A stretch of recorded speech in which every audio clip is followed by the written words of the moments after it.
Hi guys, it's Raquel Nylander. So I've recently planted some vegetables in our backyard and I have been so excited waiting for them to grow.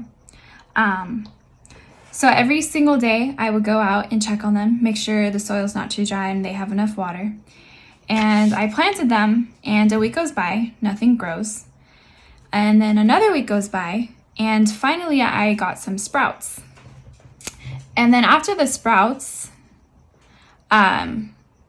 the plant speeds up the process of its growth, and within, felt like a few days, the plant was already developed into a small plant, like an actual plant instead of a little sprout.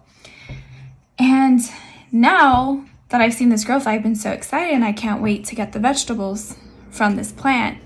And the growth process now has been insanely slow. And it's been weeks and the plant looks the same. And I can tell it's still growing because baby leaves are coming out, but it's not like a lot has changed. And this kind of got me thinking, and it made me think that as Christians, we can kind of relate to this. When we first become a believer, typically there's a lot of growth, a lot of rapid growth. And then there's some times where we will slowly grow into it. But when one becomes a believer, there is a difference between one who believes and then when they didn't believe. And I think some of us get caught up in the growth period. If we're not rapidly moving forward, then our faith is not truly going. But in reality, the process is slow. The process can be terribly slow. And this is where faith comes in. The faith that God is moving, that He is working.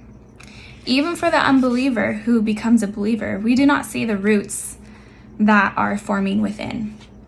Or for a young believer who is caught up in sin, we may not see the subtle growth that is occurring so slowly. Our goal as a follower of Christ is to encourage the growth, to pray, to water, to create a place of cultivation, to trust God with His process. God does not hurry in His development of the Christian life.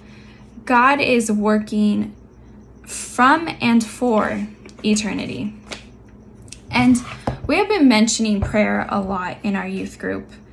And I want to challenge you today to take a step away and to take time to just pray for your family, pray for your friends, our society, and anything that's pressing on your heart, and to give it to God, to trust Him, and to know that He is working.